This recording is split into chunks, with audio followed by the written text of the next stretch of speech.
Hello, my name is Eric, and for the past 17 months, this 2020 Subaru Forester Sport has been my home as I've been traveling around the country in it.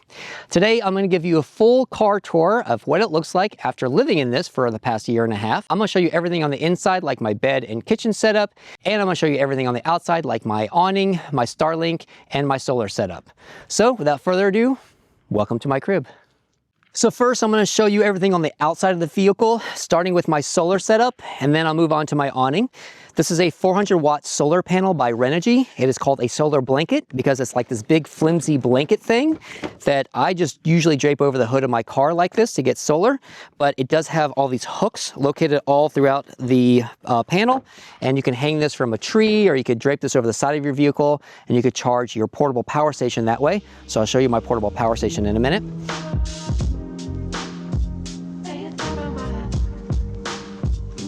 On the hood of my vehicle, I do have two lights up here.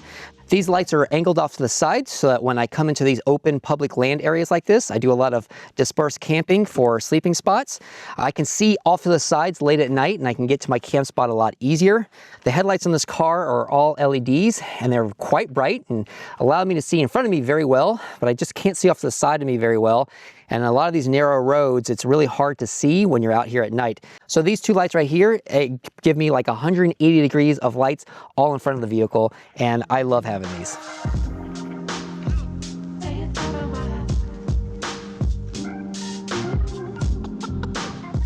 The next thing that most people see in my vehicle is a big awning. Now, of course, this is not deployed while I'm driving.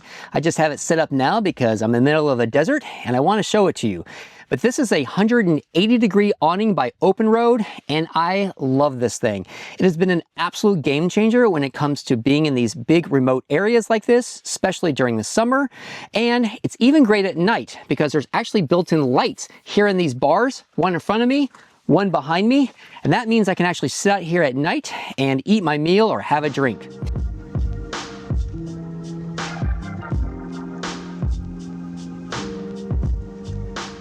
This is a freestanding awning, meaning it doesn't need any kind of extra support once it's deployed to use it. However, it does have built-in legs. And these built-in legs give it a lot more support, especially if you're going to be in a windy area. It also helps raise it up another inch or two, and so I'm not hitting my head on it.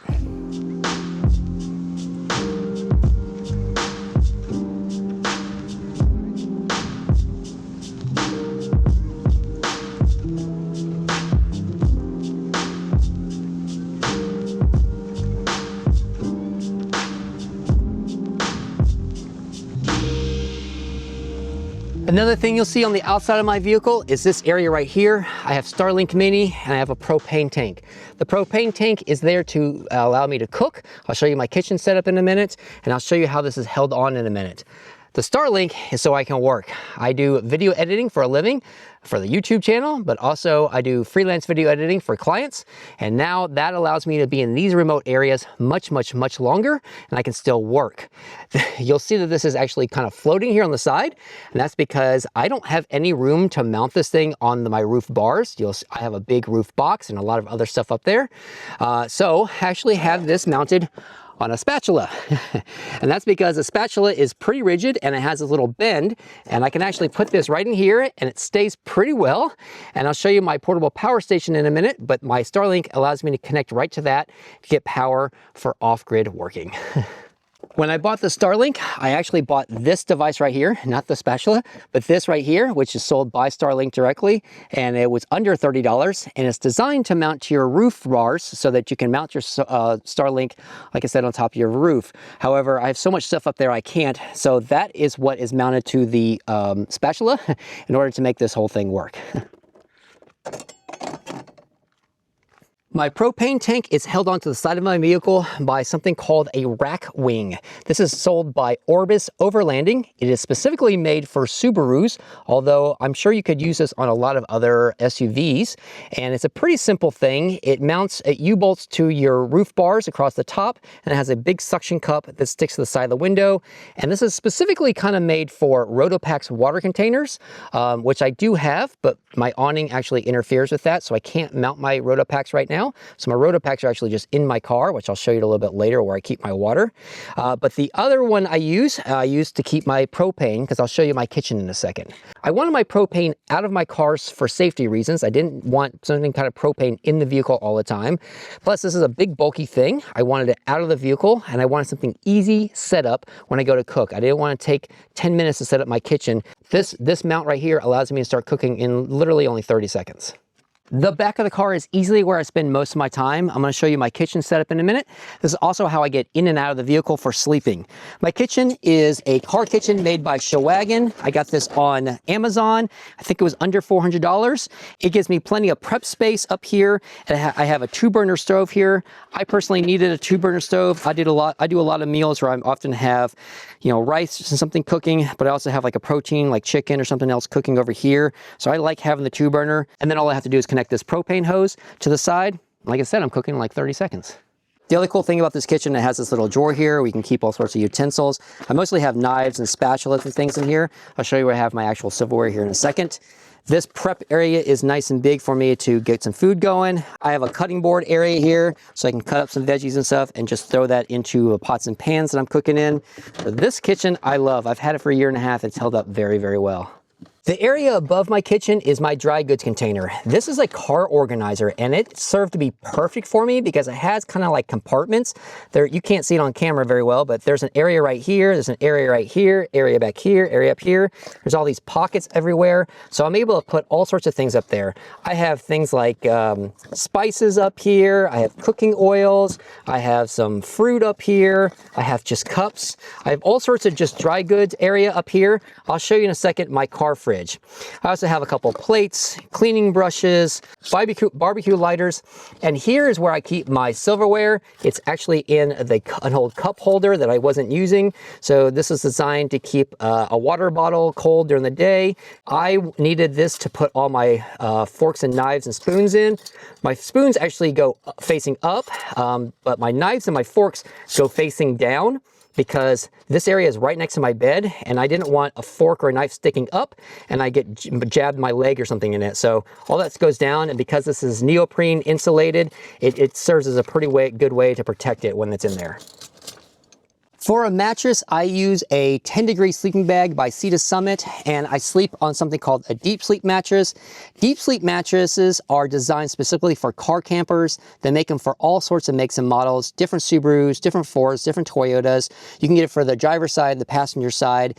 But this is a half foam, half air mattress. I sleep very comfortably on it. It has developed some sort of small leak in it, so I do lose some air in the middle of the night now, but I just haven't taken the time to just spray down a little bit of water in places and see where the air is coming out from. It does come with a patch kit, so it would be easy to patch. I just got to find the small leak in it. But so far, I am actually very happy with this. All right, so this is me laying down on my bed. Now, I am perfectly comfortable. I do not hit my back seat with my head, nor do I hit my toes with my tailgate. But if I stretch out and point my toes and stretch out and with my head will hit the back of the seat here, and my toes will hit the tailgate. But again, that's honestly only if I stretch out. Other than that, I'm actually very, very comfortable. And what I really like about this setup is that everything is just an arm's length away. My power setup is right here, 1 arm's length away. I can get to plug in my phone or anything there. My refrigerator stays plugged in there all night. In fact, my refrigerator doubles as a nightstand at night. So on top of my refrigerator, I put out some clothes for the morning. So before I go to bed, I'll check the weather usually and see if it's going to be cool. Usually it is. And so I'll put out, maybe some long pants. I'll put out some fresh boxers, socks. I'll put out maybe a long sleeve shirt I'm going to wear. And then if it's really cold, above my head is all my winter gear. So this netting right here is all my winter gear. And I put all my winter gear up there, like jackets, pullovers, beanies, gloves, because all this stuff is quite bulky and I wanted it in a place that's easy to get to. So I like having it up here because now, before I get out of the car, if it's cool, I can grab a pullover right here and I can grab a beanie right here. And when I sit up, my head does hit it a little bit, but again, it's all just jackets and things, so it's pretty soft. So yes, I hit it, but it's not that bad at all.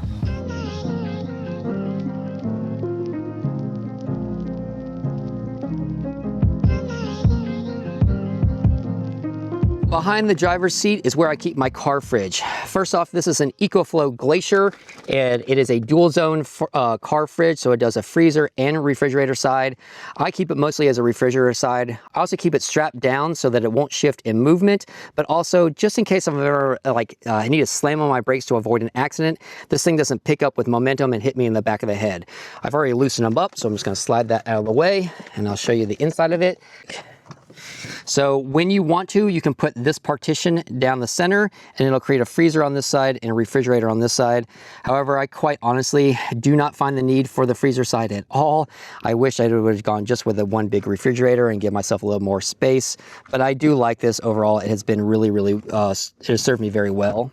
One of the major reasons I got this is because it has an ice maker built into it, and I have actually used that a few times. Although it does take about 20 to 25 minutes to make about 18 cubes, and they are kind of small, so they melt rather quickly in a hot temperature. It is a feature. It is there if I wanted to. I keep it at 33 degrees, and I have it all plugged up to my Anker portable power station.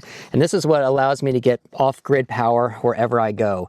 I currently have my Starlink set up to it, and I also charge my cell phone off of it. It has USB-A, USB-C. It does have a 12 volt on the side here, but it does have a ton of 110s right below all that. This is where the car fridge is hooked up to.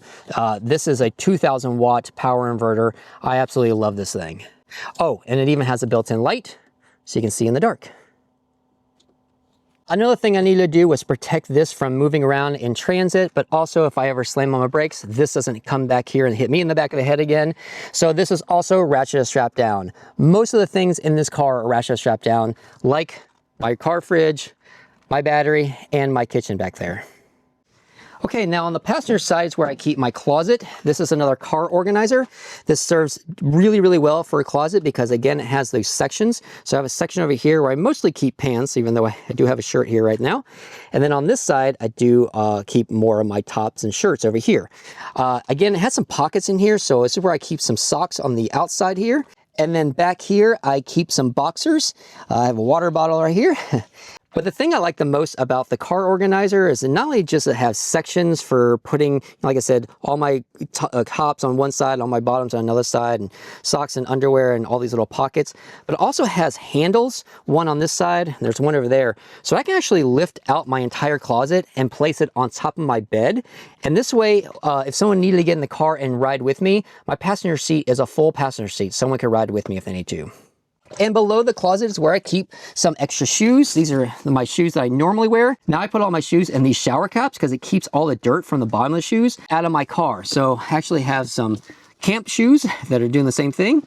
And this is where I keep a collapsible sink so I can wash my dishes. This is a Ziploc bag for my garbage. I can use a Ziploc bag because I can keep it shut. And that way any smells that are in there can stay out because I do have to keep this in the car. And then back here is where I keep all my water. I have 9 gallons of water with me at all times. Each one of those is 2 gallons. That's a 4 gallon. And then I keep a separate 1 gallon in the back of the car.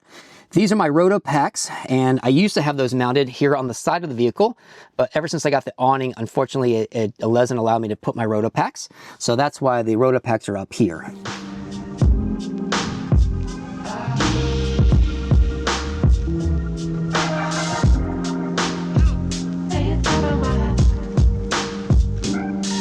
All right, well, that's my home. And as you can see, the sun is setting, so I'm losing daylight and I'm losing battery. I'm down to about 5% of my battery on my cell phone at the moment. So I'm gonna go ahead and end this video. If you like what you see, I think there's a like button plus a hype button you can press. I'd be super appreciative. Thank you so much. And if you want, you can follow me along. I'm currently in the midst of uploading daily vlog videos where I'm showing you exactly what it's like every single day as I live out of a small car like this and travel around the country. Well, I'm gonna say the same thing I say every time I end my videos. Thanks for escaping normal life with me.